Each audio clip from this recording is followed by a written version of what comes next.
Deus seja louvado. Glória a Jesus. Amados, fiquemos em pé, vamos ler um texto bíblico da palavra de Deus. Abram suas Bíblias, Mateus capítulo 7. Mateus capítulo 7, verso 19 até o verso 23. Esse é o texto que nós estaremos meditando nessa noite.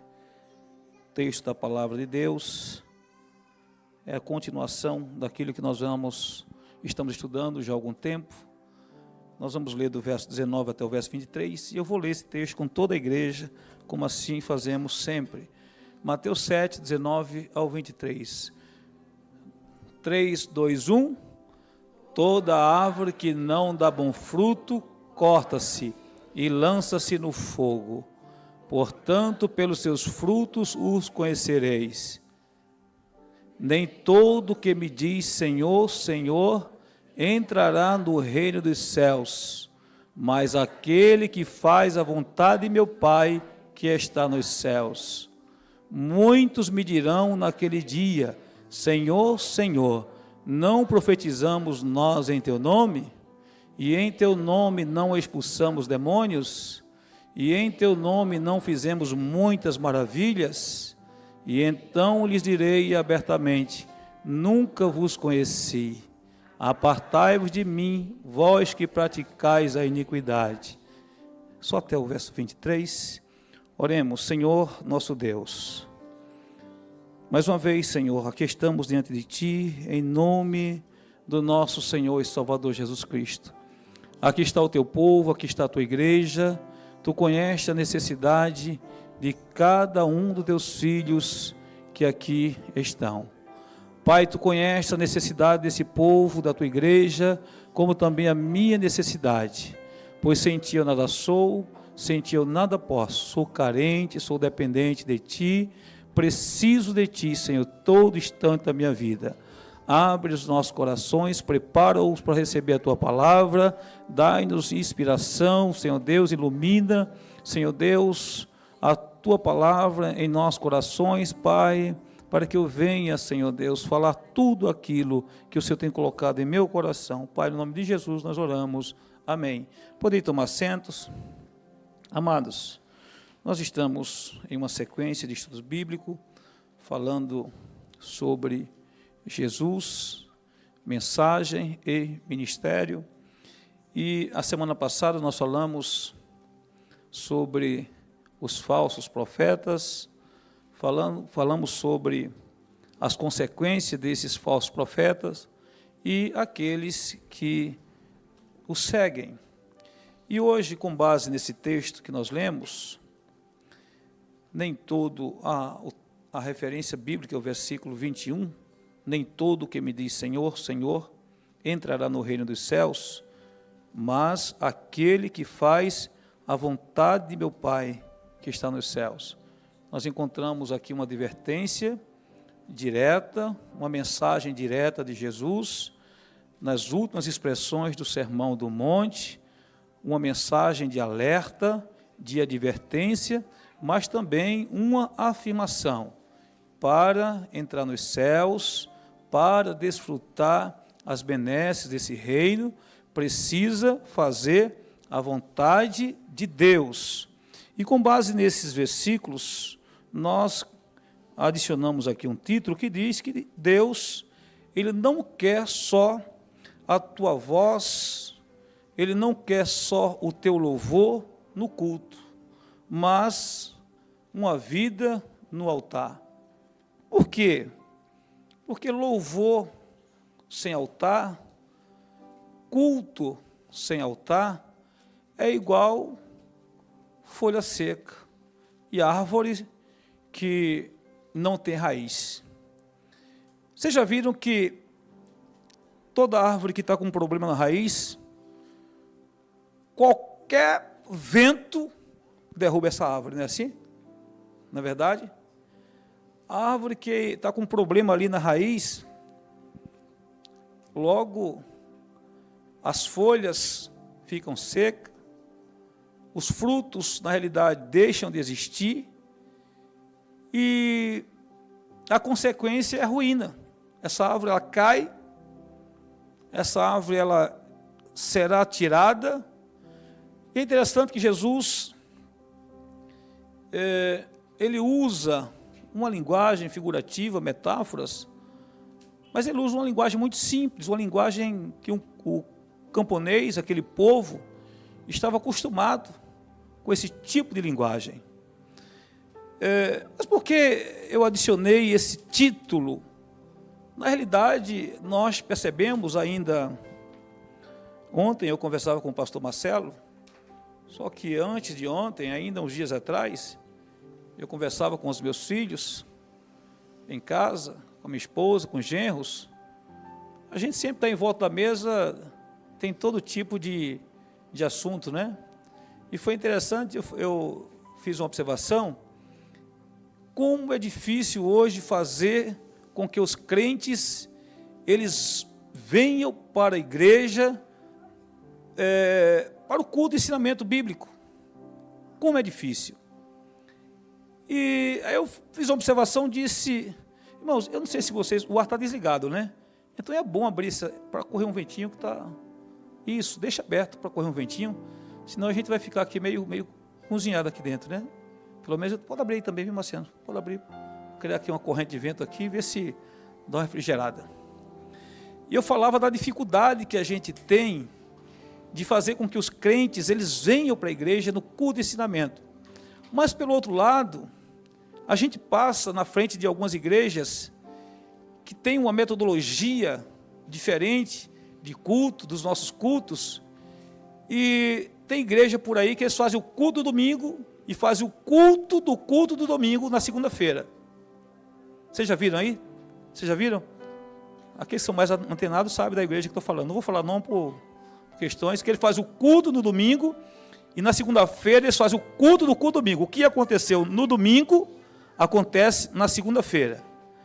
Aqui perto da gente tem uma igreja, e o Douglas, ele andou bisbilhotando, e ele foi nessa igreja, e na quarta-feira, segundo ele, tinha lá umas 600 pessoas, e eu fiquei imaginando e dizendo qual que é a estratégia que eles usam. Aí o Ezeron, atrevido como sempre, ele disse, vamos pintar as paredes de preto, vamos apagar as luzes na hora do culto, vamos mudar o estilo do nosso culto, fazer ali um show, que aí você vai ver a igreja lotar. Eu parei para pensar um pouquinho, e ainda ontem conversando com o Marcelo, as igrejas, de fato, as igrejas dessa geração, elas realmente têm mudado a sua metodologia, a sua forma de se apresentar, de cultuar, irmãos. Só que quando nós olhamos para a Bíblia Sagrada, nós encontramos uma lacuna muito grande nessas igrejas. E eu não estou aqui falando mal de igreja de seu ninguém. Cada igreja tem sua forma, sua metodologia, e cada pastor dará conta do seu rebanho, e eu não estou aqui para falar mal de nenhum dos meus irmãos. Muito pelo contrário. Quem não é contra nós, diz a Bíblia, disse Jesus, é por nós. Amém.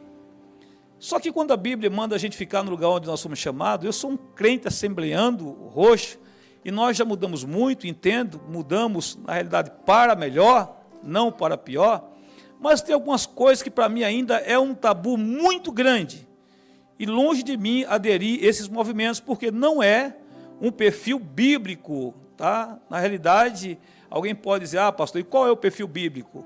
Entendeu? Aí eu vou mandar você vir nos cultos de ensinamento e vir no curso teológico para você aprender qual é o perfil bíblico. Jesus, ele nos ensina qual é o perfil bíblico, porque a gente vir na igreja e infelizmente a gente conhece muita gente que frequenta muitas dessas igrejas, que a vida não condiz, os frutos não condiz com uma realidade bíblica. E mais uma vez, eu não estou fazendo nenhum pré-julgamento, porque quem julga é a palavra de Deus, e não somos nós. Aí hoje nós vamos aprender um pouco com quem? Com o autor da vida, com aquele que é a verdade. e doa a quem doer.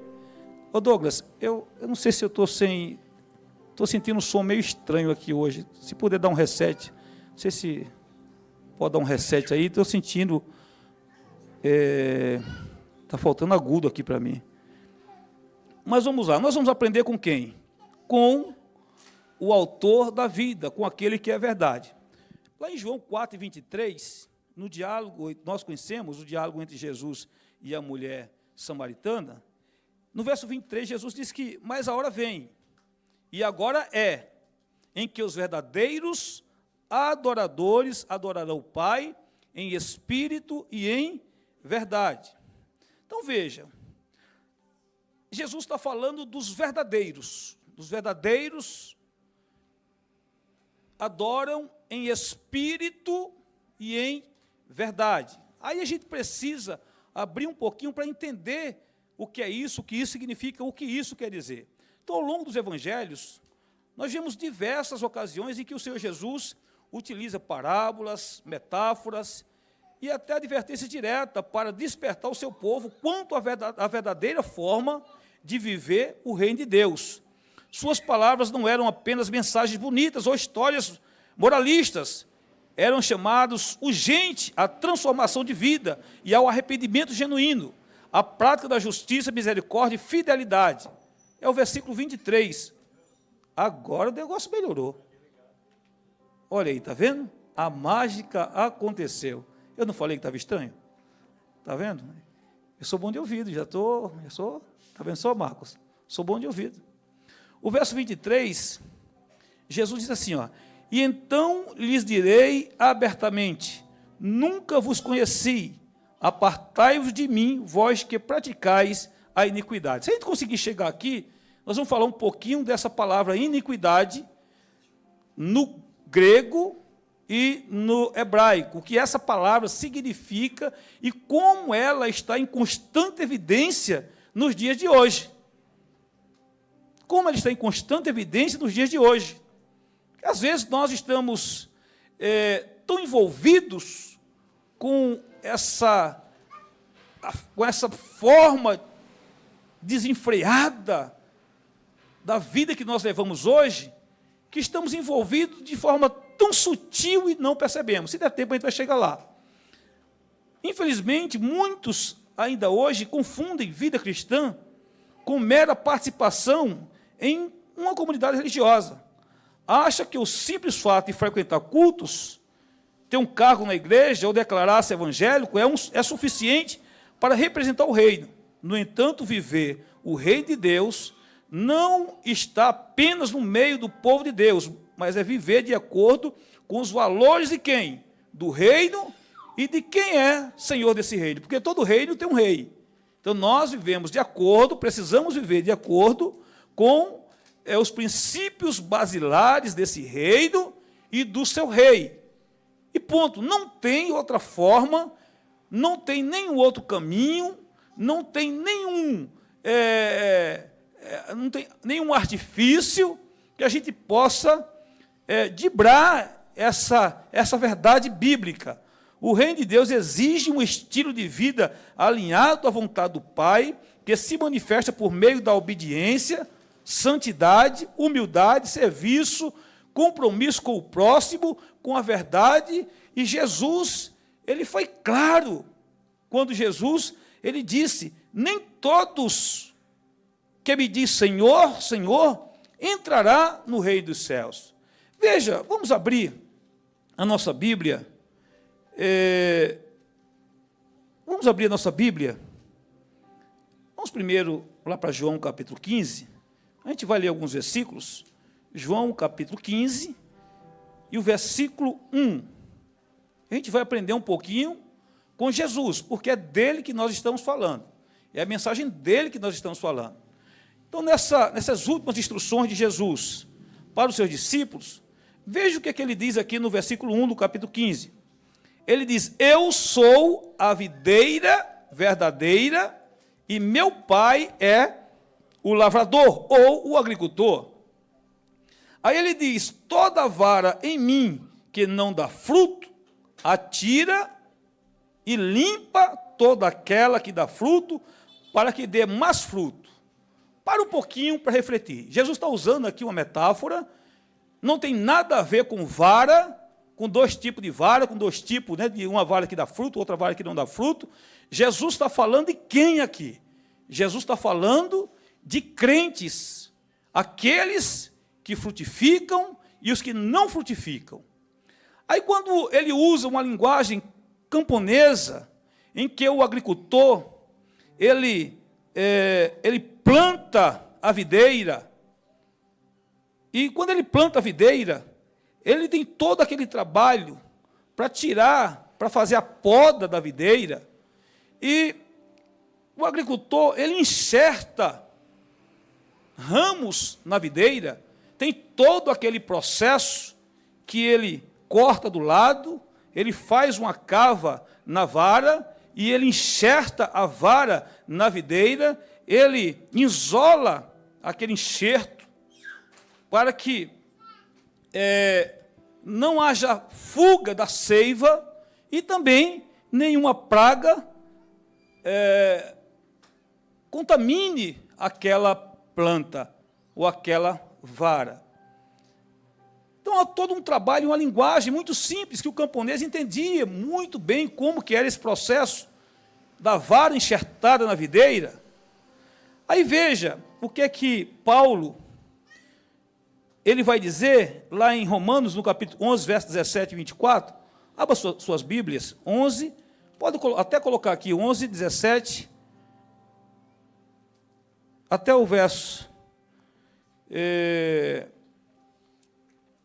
até o verso 24. Nós vamos ler aqui, que é Paulo fazendo essa advertência. Eu já volto para o texto de Jesus. Diz assim, ó: e se alguns dos ramos foram quebrados, e tu, sendo jambuzeiro, foste enxertado em um lugar deles, e feito participante da raiz e da seiva da oliveira. Vamos parar um pouquinho. Pode voltar, volta um pouquinho nesse versículo. Foste enxertado em lugar deles e feito participante da raiz e da seiva da oliveira. Aqui está falando do povo judeu, dos ramos que representados pelo povo judeu, e está falando agora de quem? De um povo que não era povo, jambuzeiro bravo, éramos nós. Aí Paulo está dizendo, se os ramos, porque desobedeceram, porque não acreditaram, porque não viveram de acordo com os princípios basilares desse reino, se esses ramos, eles foram cortados, imagina tu, que é jambuzeiro bravo, fosse enxertado em lugar deles e feito participante da raiz e da seiva. Por quê? Imagina, a vara, por si só, ela produz fruto? Não. A vara por si só, ela não produz fruto. Mas uma vez que essa vara, ela é enxertada, você sabe quem é que dá vida a essa vara? É a seiva. E quem que é a seiva para nós? É o Espírito Santo de Deus. Nós fomos enxertados, a seiva representada agora essa seiva que representa o Espírito Santo de Deus, é o Espírito Santo de Deus que dá vida a essas varas. E a partir do momento que essas varas recebem vida, elas frutificam. Continua um pouco, continua. Não te glories contra os ramos, e se contra eles te gloriares, não és tu que sustenta a raiz, mas a raiz a ti. Dirás, pois, aos ramos foram quebrados para que eu fosse enxertado?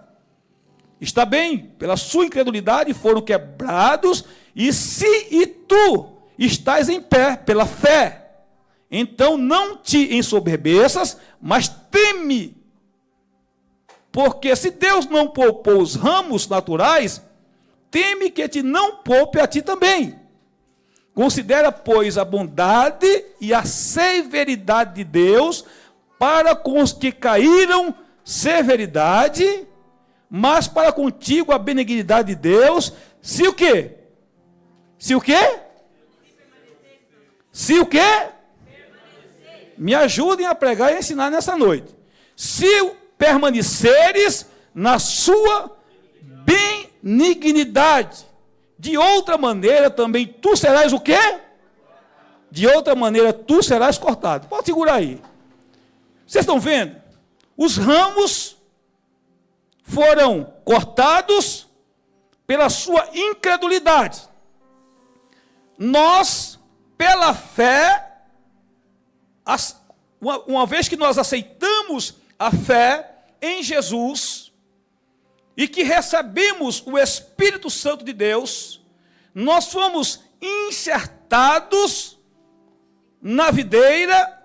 Agora, para permanecer dando fruto,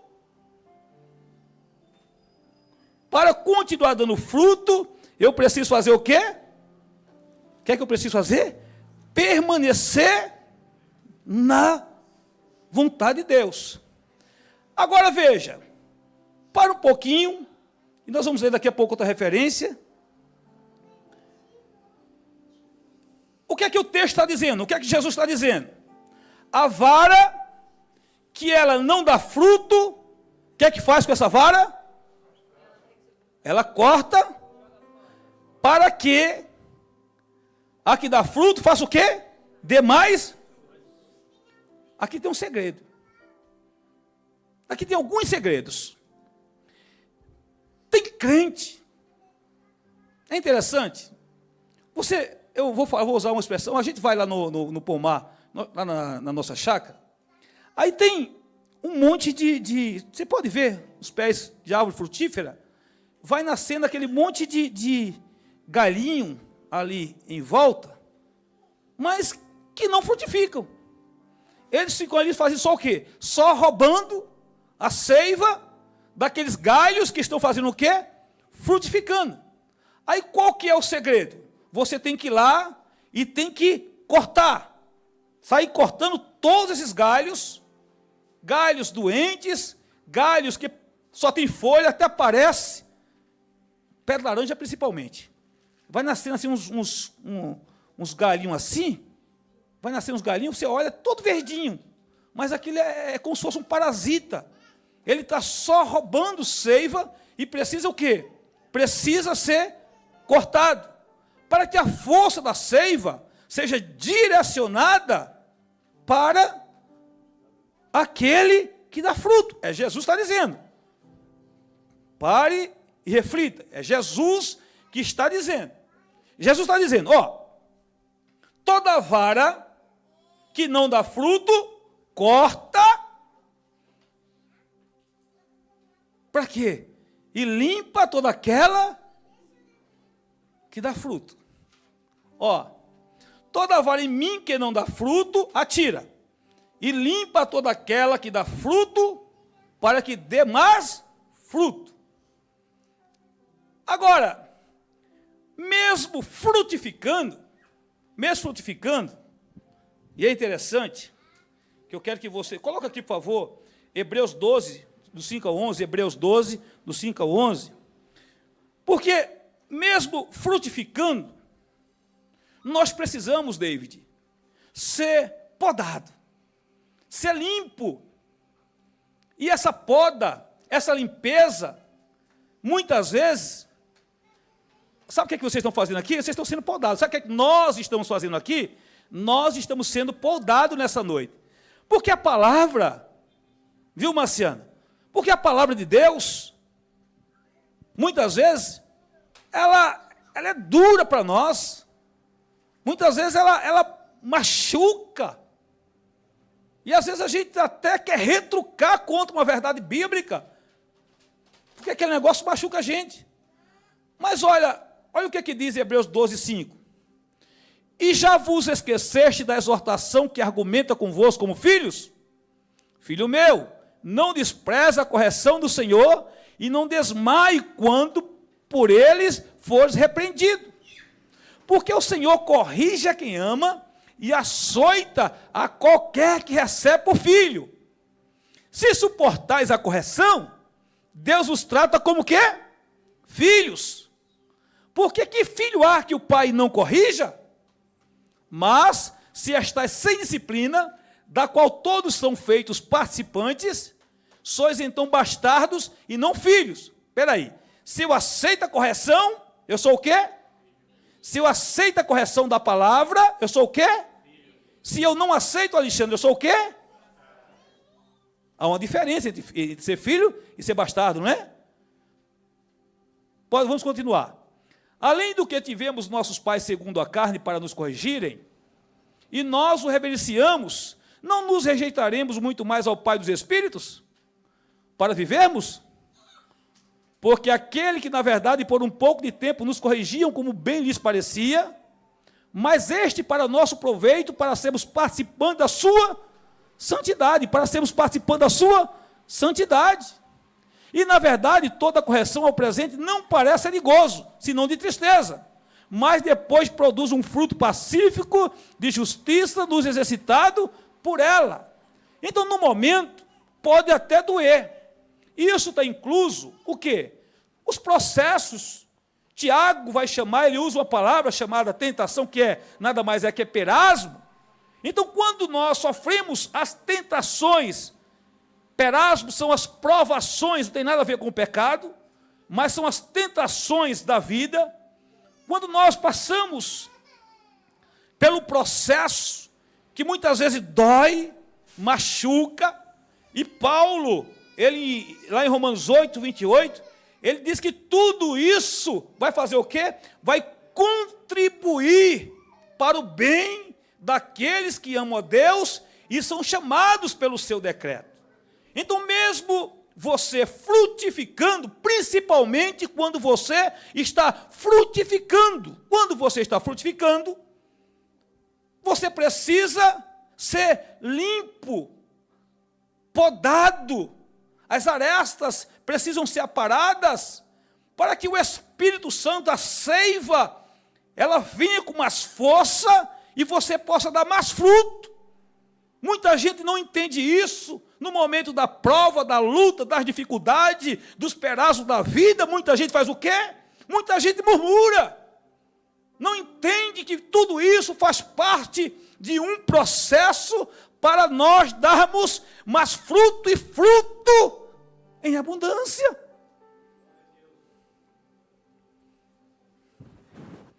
Quem está entendendo essa palavra? Amém? Glória a Deus.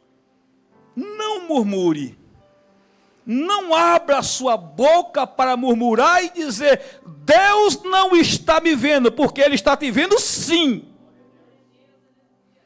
Ele está apenas te podando, te limpando, te preparando para algo muito maior que está por vir.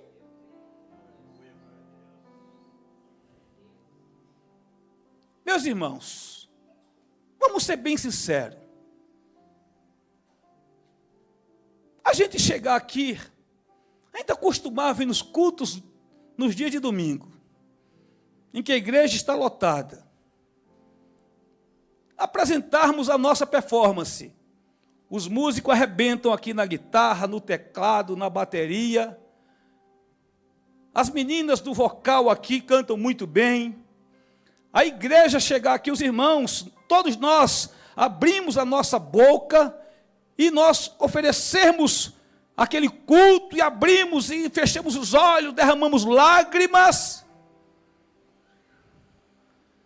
Só que quando a gente sai lá fora, na segunda-feira, a gente está sentado na mesa dos escarnecedores, é contando piada suja, é vivendo de forma, é mentindo. Muitos compram, não pagam. Vivem uma vida de ilusão. Se metem em questões alheias. Andam no mesmo sentido do mundo. Não tem diferença nenhuma entre ele que estava adorando, cultuando domingo, e é o ímpio que não conhece a Deus. E a gente vai ler aqui algumas referências. Aí Jesus, olha o que Jesus disse, em Mateus 15:8. Coloca aí Mateus 15:8, para nós entendermos aqui o que Jesus disse. Vamos ver. Nós estamos aprendendo com quem? Com Jesus. E não tem aqui nenhum texto, nenhum versículo fora de contexto não, viu, irmãos? É estudo sistemático, não tem nenhum versículo aqui fora de contexto, porque alguém pode dizer, esse pastor fica pegando versículos isolados, fora de contexto. Não tem versículos aqui fora de contexto, não. Aqui tem estudo sistemático da palavra de Deus, é mensagem de Jesus. Nós já estamos aqui desde o mês de novembro, falando dessas mensagens de Jesus, falando do Sermão do Monte, aplicando para nós, tirando proveito desses ensinamentos de Jesus, porque a palavra ela vem e nos poda, nos prepara para vivermos de fato. Deus não está preocupado com o nosso louvor, com a nossa voz, somente no momento de culto, no domingo, mas Ele está procurando verdadeiros adoradores, que o adorem em espírito e em verdade, e tenha sua vida no altar. É isso que Ele está procurando. Olha o que Jesus diz: este povo honra-me com seus lábios, mas o seu coração está o quê? Longe de mim.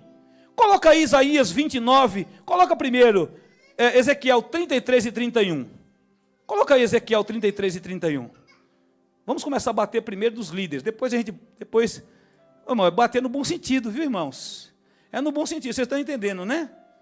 33 e 31 diz assim, ó: e eles vêm a ti como o povo costuma vir, e se assenta diante de ti como meu povo. Eu vou ler aqui na referência, eu vou ler aqui nessa versão, é uma versão atualizada, diz assim, ó: eis que assim, o meu povo vem a ti como costuma fazer, e se assenta para ouvir a tua pregação, mas não coloca a palavra em prática.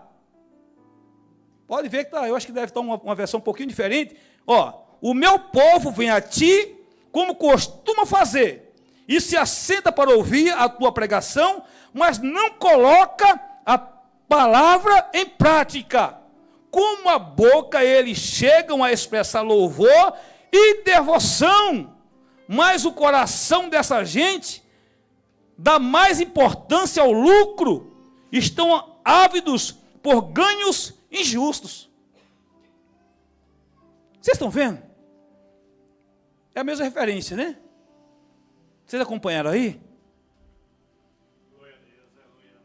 Até vem, senta, mas há o quê? Comichão nos ouvidos, porque a palavra, ela não produz mais fruto na vida, ou seja, ela não tem mais efeito na vida de muitos crentes. Vem, senta, ouve, mas não põe em prática. Aí diz aqui, ó: chegam a expressar louvor e devoção, mas o coração dessa gente, desse povo, dá mais importância ao quê? Ao lucro, estão ávidos por ganhos injustos. Isso aqui tem uma amplitude muito grande.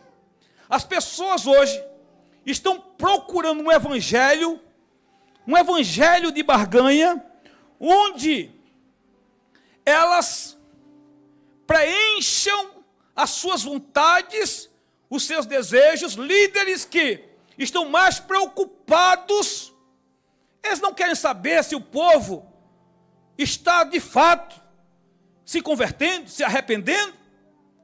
A preocupação desses líderes de muitas igrejas hoje não é se o povo está andando de fato com Deus, se o povo estão com a vida no altar.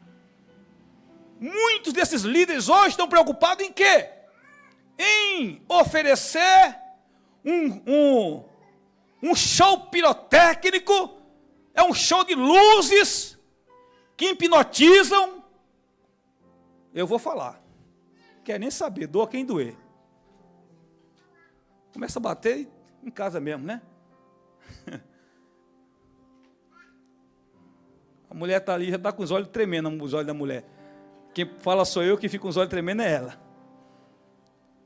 Apaga-se as luzes, desce lá os luzeiros, aquele show pirotécnico, em que as pessoas ficam hipnotizadas, músicos e cantores apresentando a sua performance, o povo chora, o povo adora naquele momento da forma deles. É isso que o versículo está dizendo aqui. Expressam um louvor, uma devoção momentânea, uma experiência espiritual, porque os crentes hoje, eles estão buscando essa experiência espiritual de um momento, de um dia, de um final de semana. Deus não está preocupado com a tua performance e nem com essa devoção, com essa experiência momentânea. Deus está procurando crentes que queiram viver uma vida e colocar todos os seus anseios, toda a sua estrutura familiar, os seus negócios, os seus pensamentos no altar de Deus. E tem um hino que expressa muito isso. Eu acho que é o 578, né? Se não falha a memória, que diz assim: quando tudo perante o Senhor estiver, como é assim que diz o hino? E todo o teu ser lhe controlar, só então hás de ver que o Senhor tem poder, quando tudo deixares onde? No altar. Expressam essa devoção, um louvor que até é gostoso de ouvir naquele momento, mas que não produz fruto na segunda-feira, na terça, na quarta, na quinta. As pessoas têm uma boca suja, não têm uma boca santa, falam a língua do mundo, se trajam como o mundo, porque não tem aquela preocupação, como tinham as santas mulheres, de viver uma vida. E eu não estou falando aqui, irmãos, de uso e costume não, viu? Nada disso. Porque da mesma forma que tem saia escandalosa, tem calça escandalosa, tem vestido escandaloso. Ah, não pode usar calça, mas usa uma saia que só a graça de Deus. É pior do que uma calça. E tem calça que a pessoa mostra até a celulite do corpo.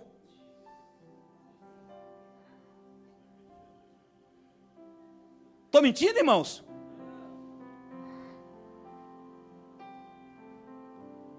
Crentes que não se preocupam em viver, sabe?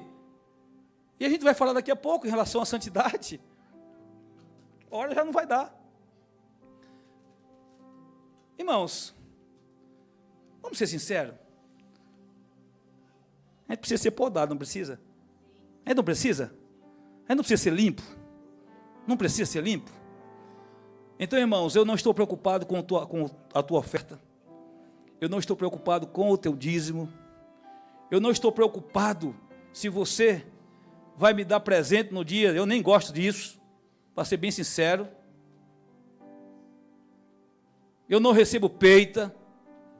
É peita mesmo? É, né? Presente, vou dizer assim, né? Eu não me vendo.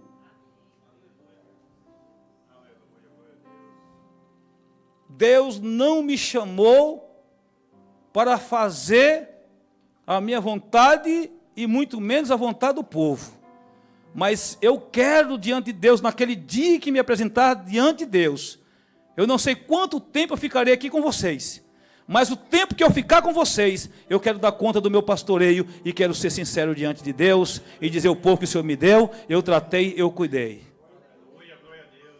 Amém? Glória a Deus. Isaías 29, 13, olha o que diz. Pode colocar aqui, Isaías 29, 13. Eis que assim declara o Eterno: visto que este povo se chega junto a mim apenas com palavras, sem o quê? Com palavras sem... Me ajuda aí, irmãos. Diz como o texto: e me honra somente com o quê? com o mover dos lábios. Enquanto o seu coração faz o que? Está muito distante da minha pessoa. Continua. E a adoração que me prestam é constituída tão somente de regras e doutrinas criadas por homens. Vocês estão vendo?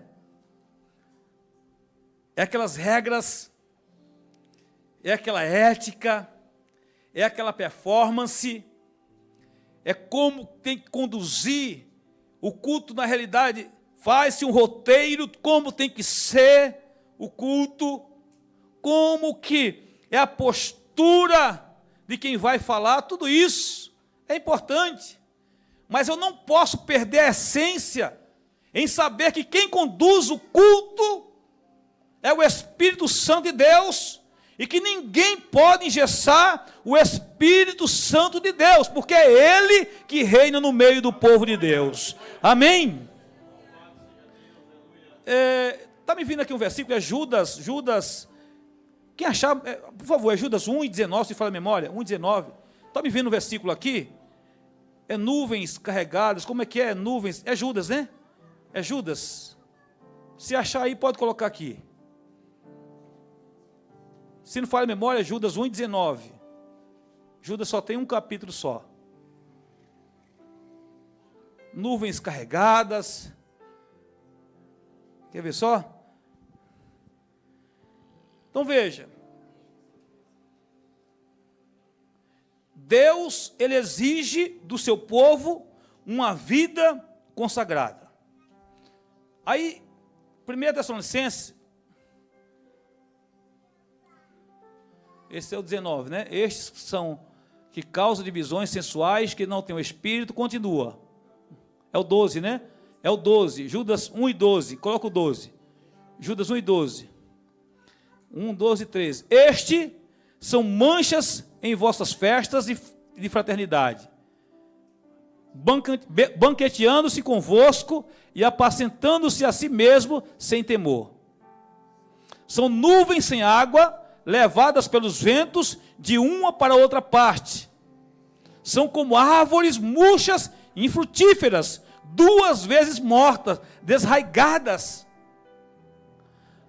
Ondas impetuosas do mar, que escumam as suas mesmas abominações, estrelas errantes, para as quais está eternamente reservado a negrura das trevas. Vocês estão vendo? A advertência de Judas. Depois você lê o capítulo de Judas, é um capítulo só, está ali, antes de Apocalipse. É o que nós estamos vivendo ou não, irmãos? Fala a verdade. Não é o que a gente está vivendo hoje, no meio de muita gente que professa a fé em Jesus? Não é verdade? É por esse caminho que nós queremos seguir, ou pelo caminho da santidade? Eu pergunto para vocês. É por esse caminho que a gente vai seguir, ou pelo caminho da santidade? Porque o caminho da santidade, Jesus, ele vai dizer, volta lá no texto que nós lemos, no capítulo 7, olha o que Jesus vai dizer.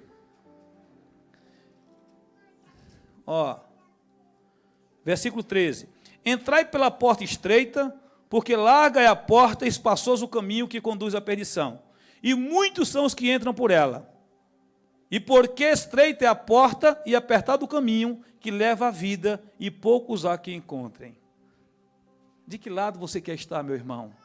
De que lado você quer estar, minha irmã? Você quer trafegar pelo caminho largo que conduz à perdição? Ou você quer abrir mão da sua bagagem, quer renunciar a si mesmo, quer lutar todos os dias para entrar pelo caminho estreito? Mas quando você entrar na eternidade, você desfrutará de uma eternidade com Cristo, de gozo, de paz, de alegria para todo sempre. É a escolha que nós precisamos fazer. A verdade é essa. Irmãos, é a Bíblia, é a palavra de Deus. Deus exige do seu povo uma vida consagrada. E o próprio Deus, 1 Tessalonicenses 5:23.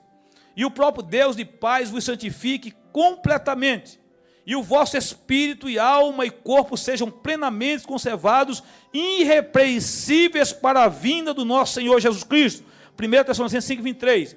Para que sejais Filipenses 2:15. Filipenses 2:15, coloca aí. Para que sejais irrepreensíveis e sinceros, filhos de Deus, inculpáveis no meio de uma geração corrompida. É isso aí que está aí? É 2:15, isso. Para que sejais irrepreensíveis e sinceros, filhos de Deus, inculpáveis no meio de uma geração corrompida e perversa, entre a qual resplandeceis como astros no mundo.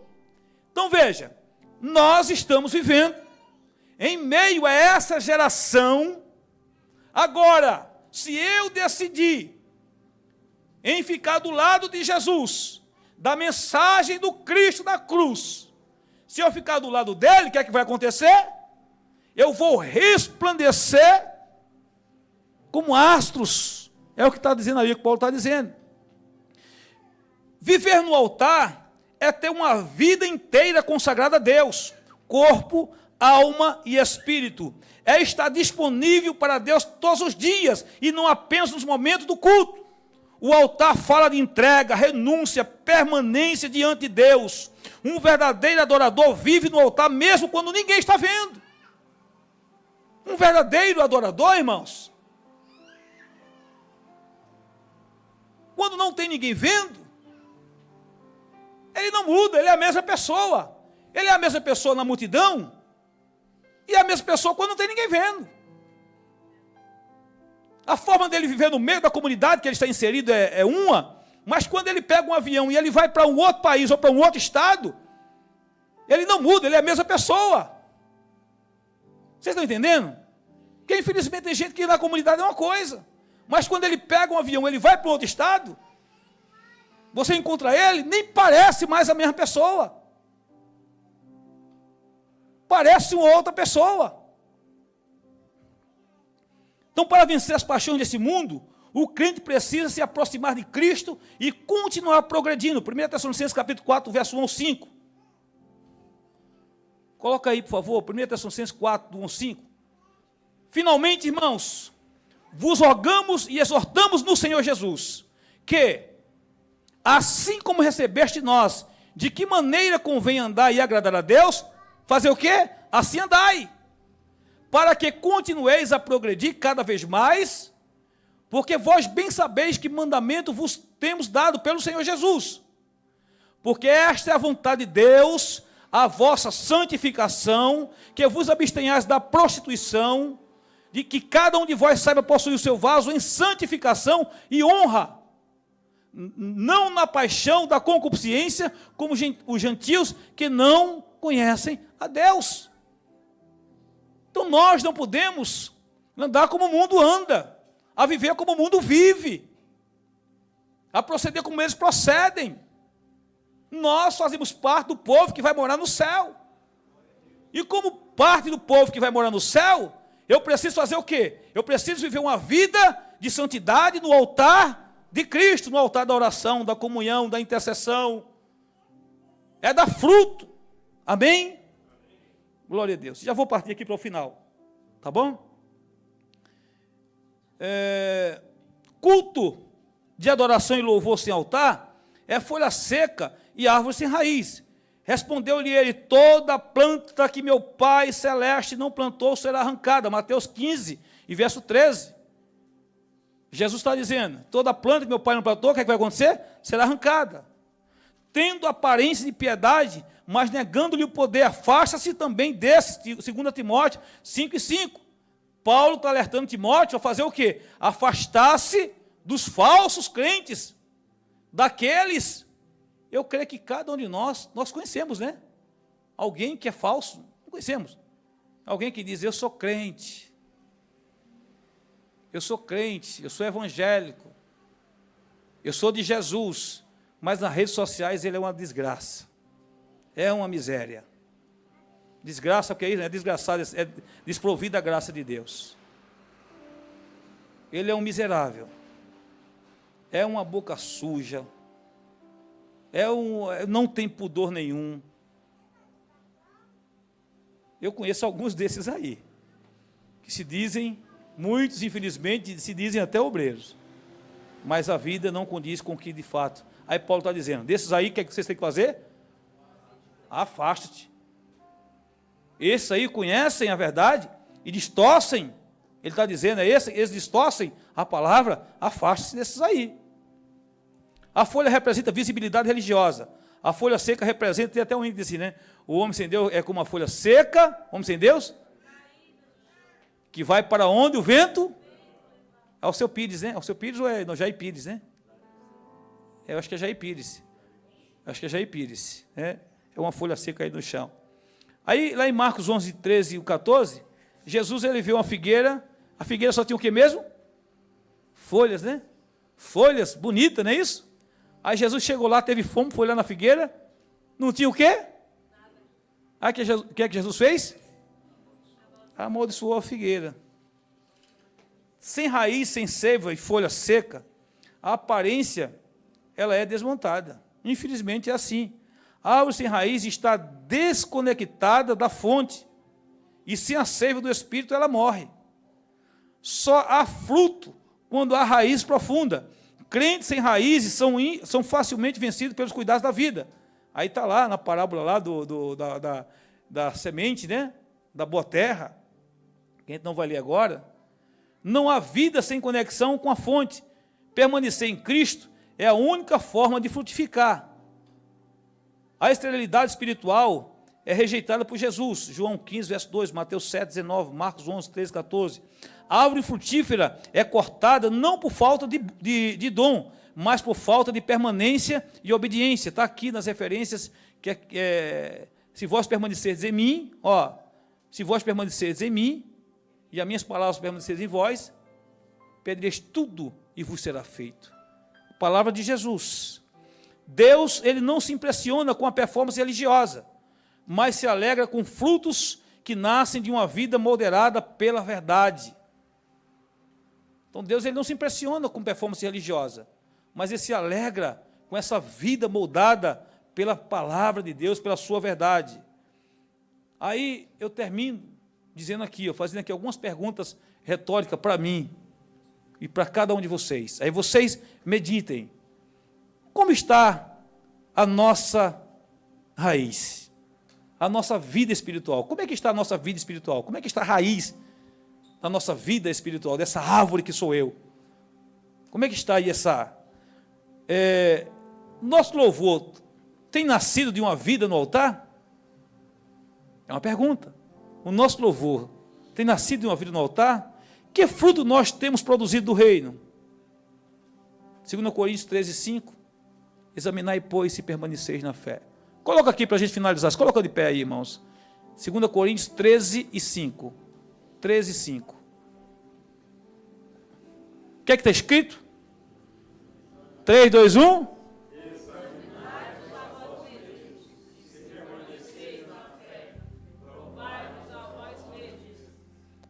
Ou não sabeis quanto a vós mesmo?